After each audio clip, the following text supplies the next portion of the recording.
Hello everyone. तो आज हमको शुरू करना है इंट्रोडक्शन 3.2 का इंट्रोडक्शन सॉल्यूशन। जो भी पार्ट्स है वो हमने ऑलरेडी वीडियो में अपलोड कर रखा है, ठीक है। तो आप लोग यहाँ से 3.2 का इंट्रोडक्शन देख लेना, ठीक है। देखो, इंट्रोडक्शन कराने का एक ही मोटिव होता है, क्योंकि क्या होता है ना कि इंट्रोडक्शन में हमने एक प्रोसेस बताना होता है पूरा, ठीक है। और प्रोसेस के साथ साथ कुछ एग्जाम्पल क्वेश्चंस होते हैं, उसको हम कराते हैं। और देखो, बहुत बच्चे क्या करते हैं कि एग्जाम्पल क्वेश्चंस को नहीं करते हैं, सिर्फ एक्सरसाइज के क्वेश्चंस को करते हैं। तो एक्सरसाइज के क्वेश्चंस करने पे सिर्फ एक ही प्रॉब्लम आता है कि कभी कभी क्वेश्चंस क्या होते हैं कि जो बनते हैं वो कहाँ से बनते हैं, हमारे पास इंट्रोडक्शन के जो एक्सरसाइज के एग्जाम्पल क्वेश्चंस होते हैं वहाँ से क्वेश्चंस उड़ जाते हैं। और बच्चे यही कंफ्यूज हो जाते हैं क्या कि ये क्वेश्चन तो एक्सरसाइज में है नहीं, तो ये आया कहाँ से। और यही एक मेन मोटो होता है कि बच्चों का डाउट जो होता है एक्सरसाइज से पहले ही पूरा डाउट क्लियर कर दो, ठीक है। तो देखो, इस एक्सरसाइज में मेन पढ़ना क्या है, जो अलजेब्रिक मेथड था। अलजेब्रिक मेथड में हमने 3 मेथड बताया था, और वो कौन कौन सा था, तो अगर हम यहाँ एक बार ब्रीफ देख लेते हैं।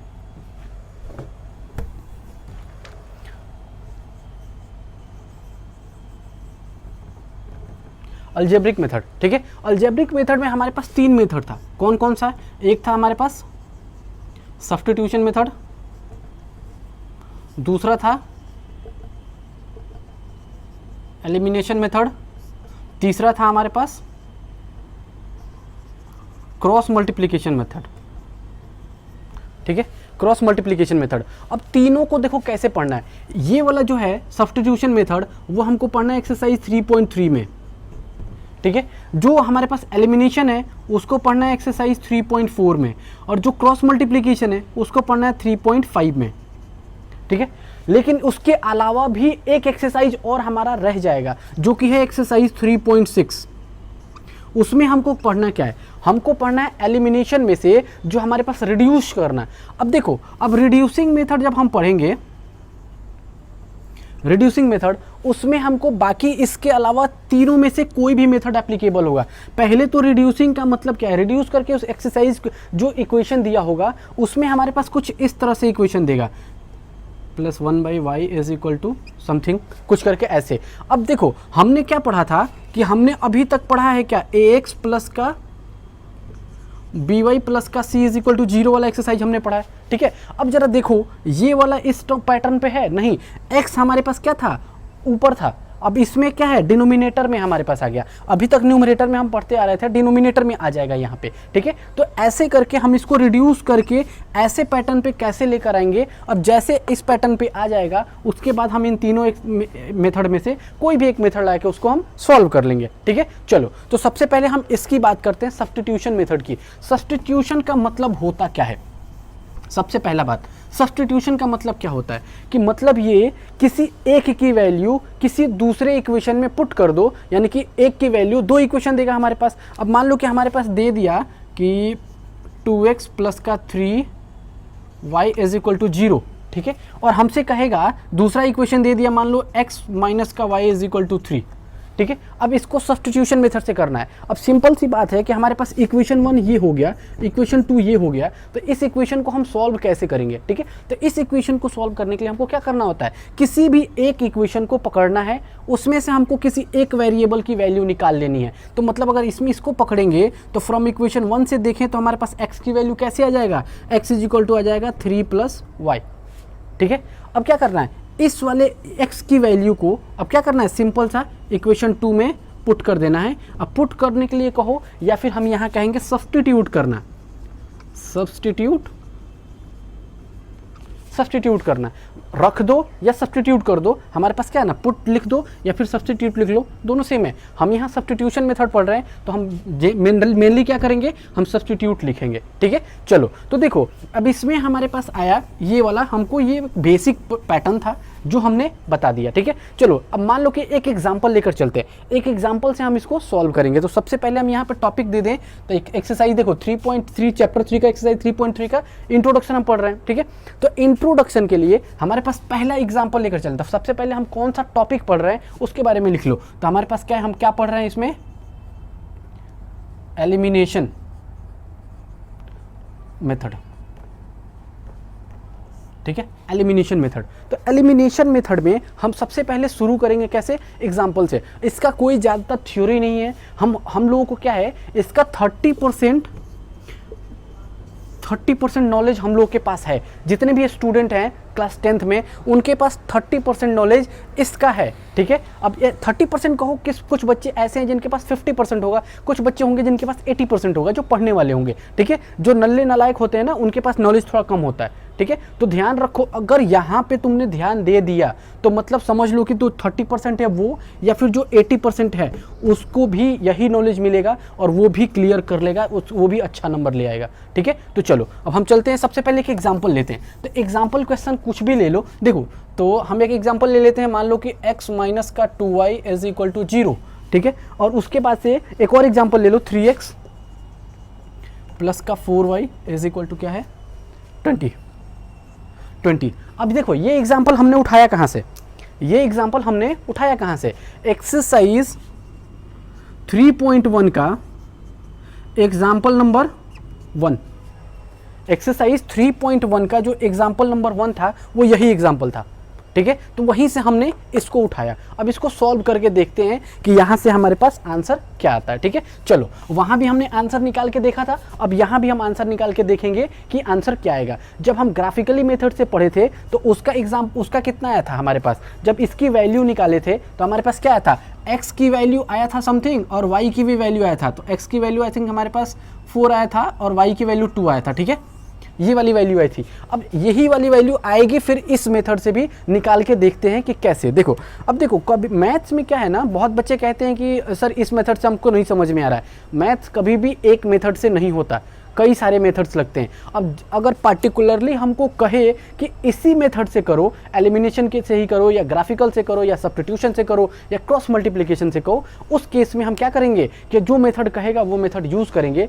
अदरवाइज हमको अगर नहीं कहे कि किस मेथड से करना है, तो जो हमारे लिए सूटेबल होगा उस मेथड से हम कर लेंगे इस सॉल्यूशन को, ठीक है। चलो, तो हमारे पास क्या है, इसको सॉल्व करते हैं। तो इसको देखो, हम सबसे पहले क्या करेंगे, हम इसको सॉल्व करेंगे। तो ये हमारे पास एग्जाम्पल कोई भी एक ले लिए हैं, ठीक है। तो हम इसका सॉल्यूशन करते हैं। सबसे पहले पहला केस करते हैं, तो हम क्या करेंगे, फ्रॉम, चलो इसको यहाँ से हटा दो। तो देखो अब स्टेप बाय समझाते हैं कि पहले स्टेप में क्या करना है, दूसरे स्टेप में क्या करना है और तीसरे स्टेप में क्या करना है, ठीक है। तो सबसे पहले स्टेप 1, ठीक है। स्टेप 1 में क्या करना है, एनसीईआरटी में भी स्टेप वाइज ही दिया है, इसलिए हम स्टेप वाइज समझा रहे हैं, ठीक है, क्योंकि बच्चों को कंफ्यूजन ना हो कि हमने कहाँ से कैसे करके आया, ठीक है। तो स्टेप 1, तो स्टेप 1 में हम क्या करते हैं, किसी भी एक इक्वेशन को पकड़ते हैं। तो किसी भी एक इक्वेशन को पकड़ लो, ये या ये। तो देखो हम स्टेप 1 में कभी भी ना ईजी वाला जो इक्वेशन होता है उसको पकड़ते हैं, ठीक है। तो ईजी वाला इक्वेशन हमारे पास क्या है, ये वाला, x माइनस का 2y इज इक्वल टू 0। अब हम क्या करते हैं, x की वैल्यू, किसी एक वेरिएबल की वैल्यू हमको निकाल लेनी। तो देखो यहाँ पे x ओनली 1 है, ठीक है। तो हम इसको क्या करेंगे, हम जो y वाला टर्म है उसको दूसरी तरफ भेज देंगे। तो हमारे पास क्या हो जाएगा, x is equal to 2y। समझ में आया। अब इसको हम ले लेंगे, देखो ये है इक्वेशन 1, ये है इक्वेशन 2। अब हम इसको किसी भी एक इक्वेशन का नाम दे दो। तो मान लो हमने इसका इक्वेशन का नाम दे दिया इक्वेशन नंबर 3। अब हम क्या करेंगे, अब यहाँ से आता है हमारा स्टेप 2। स्टेप 1 हमारा हो गया यहाँ से यहाँ तक, ठीक है। जैसे एक वेरिएबल की वैल्यू पता चली, हम तुरंत क्या करेंगे कि उसके बाद स्टेप 2 शुरू करेंगे। और स्टेप 2 हमारा क्या कहता है, हम कहता है कि substitute the value of x in equation 2। अब देखो बहुत बच्चे क्या करते हैं ना, ये गलती करते हैं, और वो क्या करते हैं कि जैसे वैल्यू ये वाली आई x की वैल्यू, या फिर हम ये भी कहेंगे substitute the value of equation 3 की वैल्यू, जहाँ x की वैल्यू है, x की वैल्यू हम क्या करते हैं इक्वेशन 2 में पुट कर देते हैं, ठीक है, इक्वेशन 2 में। अब देखो बहुत बच्चे यहाँ गलती करते हैं, और वो गलती क्या करते हैं कि बहुत बच्चे क्या करते हैं, कभी कभी इक्वेशन, देखो यहाँ इक्वेशन 2 जो हमने लिखा है, इसलिए लिखा है कि फर्स्ट स्टेप में हमने कौन सा इक्वेशन कंसिडर किया था, ये इक्वेशन 1 था, इसलिए हमने यहाँ इक्वेशन 2 लिखा है, ठीक है। और बहुत बच्चे यही गलती करते हैं, क्या करते हैं, इक्वेशन 2 को कंसीडर करते हैं, x प्लस का 4y इज इक्वल टू 20, ये वाला कंसीडर करेंगे, और यहाँ भी लिख देंगे क्या कि substitute the value of x in equation 2। अब जरा देखो x की वैल्यू अगर इक्वेशन 2 में यहाँ रखोगे तो ये चला जाएगा इधर, ये चला जाएगा इधर, मतलब कट के हमारे पास फिर से ये पूरा का पूरा टर्म आ जाएगा 0। पूरा का पूरा टर्म क्या आ जाएगा, 0। तो मतलब जिस इक्वेशन में x की वैल्यू निकालोगे उसी इक्वेशन में अगर y की वैल्यू रखोगे तो वो पूरा का पूरा टर्म हो जाएगा 0। मतलब हमारे पास क्या हो जाएगा, वो इनवेरिएबल, मतलब जो हमारे पास वेरिएबल की एग्जैक्ट वैल्यू है वो नहीं निकलेगी। तो करना क्या है, जिस इक्वेशन को फर्स्ट में कंसीडर करना है तो फर्स्ट इक्वेशन से जो वेरिएबल की वैल्यू आएगी उस वेरिएबल की वैल्यू जो कंसीडर हमने नहीं किया है उस वाले में वैल्यू को पुट करना है। ठीक है, तो अगर इक्वेशन 1 को हम कंसीडर कर रहे हैं तो वैल्यू इक्वेशन 2 में पुट करना है, इक्वेशन 2 को कंसीडर कर रहे हैं तो वैल्यू इक्वेशन 1 में पुट करना है। ठीक है, चलो तो ये बात हमेशा ध्यान रखना। अब देखो इक्वेशन 2 को कंसीडर किया इसने, ठीक है, तो इक्वेशन 2 में वैल्यू रखो तो देखो 3, अब x की वैल्यू कितनी है, x की वैल्यू यहाँ पे 2y आ गया। अब देखो x की वैल्यू जब 2y आया तो प्लस का, अब यहाँ पे कितना है 4y इज इक्वल टू 20। ठीक है, अब जरा देखो यह कितना हो जाएगा 6y प्लस का ये 4y इज इक्वल टू 20। अब यहाँ दोनों को ऐड करो, तो जब दोनों को ऐड करेंगे तो हमारे पास कितना आ जाएगा 10y इज इक्वल टू 20। तो y इज इक्वल टू कितना हो जाएगा 20/10, 10 से 10 कट गया, y इज इक्वल टू हमारे पास कितना हो जाएगा 2, y की वैल्यू आ गया। ठीक है, एक वेरिएबल की वैल्यू आ गया। अब हम सिंपल से देखो y की वैल्यू कितनी आई 2, ग्राफिकल से भी y की वैल्यू कितनी आई थी 2, सिंपल सा। अब देखो अब हम क्या करेंगे, स्टेप 3 पे चलेंगे। तो स्टेप 3 हमको क्या कहता है, स्टेप 3 कहता है कि जिस इक्वेशन की वैल्यू हमें मिल गई उस इक्वेशन की जिस वेरिएबल की वैल्यू मिल गई उस वेरिएबल की वैल्यू हम क्या करेंगे इक्वेशन 3 में पुट कर देंगे। तो हम क्या करेंगे, सब्स्टिट्यूट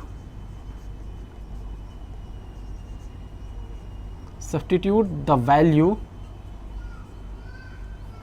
ऑफ y, जिस वेरिएबल की वैल्यू आई, पहले अगर इक्वेशन 1 की वैल्यू, अगर इक्वेशन 2 कंसीडर करोगे तो हमारे पास कौन सी वैल्यू आ जाएगी, y की वैल्यू आ जाएगी, एक x की वैल्यू आ जाएगी। अगर हमारे पास जब जो भी वेरिएबल की वैल्यू पहले आया उस वेरिएबल को हम क्या करेंगे इक्वेशन 3 में पुट कर देंगे ऑफ y इन इक्वेशन 3। अब इक्वेशन 3 में वैल्यू पुट करो तो हमारे पास क्या है, x is equal to 2y, तो हमारे पास x इज इक्वल टू क्या हो जाएगा 2 इंटू y की वैल्यू कितना आया 2, तो x इज इक्वल टू कितना आ गया 4। मतलब हमारा आंसर निकल गया। एक आंसर यहाँ पे है, एक आंसर यहाँ पे है। ठीक है, तो देखो अब यहाँ पे हमसे कह रहा था ग्राफिकल मेथड से करो एक्सरसाइज 3.2 में, तो ग्राफिकल से हमने निकाला था तो भी यही आंसर आया था। अब हमने किया है किससे, सब्स्टिट्यूशन से, तो सब्स्टिट्यूशन से मेथड से करेंगे तो भी हमारे पास यही आएगा। इसके बाद हम एलिमिनेशन से भी यही क्वेश्चन करेंगे तो एलिमिनेशन से भी यही आंसर आएगा। ठीक है, तो सिर्फ और सिर्फ प्रोसेस चेंज हो रहा है, सिर्फ और सिर्फ मेथड चेंज हो रहा है हमारे पास, लेकिन जो हमारे पास आंसर है वो आंसर चेंज नहीं हो रहा है। मतलब ये कि मैथ्स कभी भी एक मेथड से नहीं होता है, कई सारे मेथड्स को यूज़ करके हम उसको सॉल्व कर सकते हैं, आंसर हमारा सेम आएगा। बाकायदे जो हम करते हैं वो बिल्कुल स्टेप बाय स्टेप और सही सही करें। ठीक है, चलो ये हो गया। अब हम चलते हैं इसके एग्जाम्पल नंबर कितना है, एग्जाम्पल नंबर 7। ठीक है, एग्जाम्पल नंबर 7 थोड़ा अच्छा क्वेश्चन दिया है, उस पर हम करते हैं, उसके बाद फिर हम आगे बढ़ते हैं। ठीक है, अब हम चलते हैं किस पे, एग्जाम्पल नंबर 7 पे। ठीक है, एग्जाम्पल नंबर 7 की बात करें तो एग्जाम्पल नंबर 7 जरा पढ़ो, क्वेश्चन क्या कह रहा है solve the following pair of linear equation by the substitution method. अब यहाँ पे ना कभी भी क्वेश्चन जब पूछता है ना इस क्वेश्चन एक्सरसाइज से रिलेटेड, तो इस एक्सरसाइज से रिलेटेड जब भी क्वेश्चन पूछेगा वो क्या कहेगा कि solve the following linear pair of equation, हमारे पास किससे, बाय मेथड दिस। ठीक है, अब जिस मेथड से कहेगा उस मेथड से हम उसको सॉल्व करेंगे। अब यहाँ पे हमारा सब्स्टिट्यूशन मेथड पढ़ रहे हैं तो हम सब्स्टिट्यूशन मेथड से इसको सॉल्व करेंगे। देखो तो इक्वेशन हमारे पास क्या है, 7x माइनस का 15y इज इक्वल टू कितना आया है 2, और दूसरा इक्वेशन क्या है x प्लस का 2y इज इक्वल टू 3। ठीक है, ये इक्वेशन है। अब इक्वेशन नंबर 1 हमारे पास ये है, इक्वेशन नंबर 2 हमारे पास ये है। अब इसको सॉल्व करना है। ठीक है, सब्स्टिट्यूशन मेथड से सॉल्व करेंगे तो सबसे पहले हम क्या करेंगे, तो इसका सॉल्यूशन का स्टेप 1 करेंगे। ठीक है, तो स्टेप 1।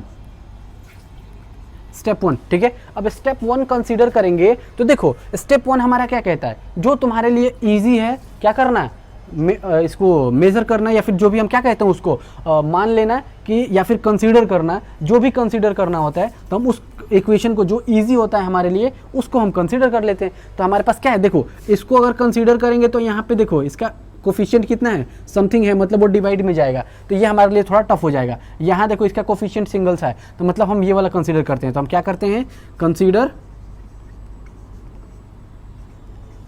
Equation number 2। ठीक है। अब इक्वेशन 2 जब हम कंसीडर कर रहे हैं तो हमारे पास जरा देखो कितना आया, x प्लस का 2y इज इक्वल टू 3, तो मतलब हमारे पास x इज इक्वल टू कितना हो गया, 3 माइनस का 2y। इक्वेशन नंबर 3 हो गया। अब हम चलते हैं किस पे, स्टेप 2 पे।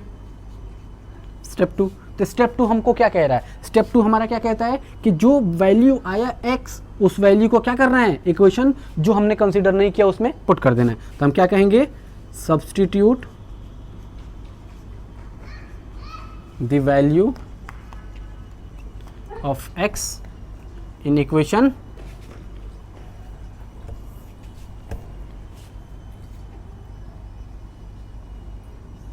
इक्वेशन 1।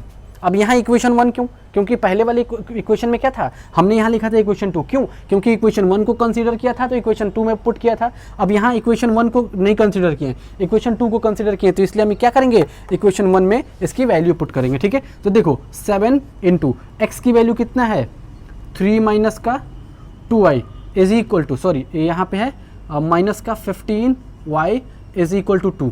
ठीक है, अब हम चलते हैं सीधे इसके वहाँ पे, यहाँ के बाद हमने यहाँ करना है। ठीक है, देखो अब हमको क्या करना है, इसको मल्टीप्लाई कर दो, तो जैसे हम मल्टीप्लाई करेंगे तो हमारे पास क्या आएगा, 7 3 जा 21 और ये हो जाएगा माइनस का 7 2 जा 14, तो माइनस का 14y।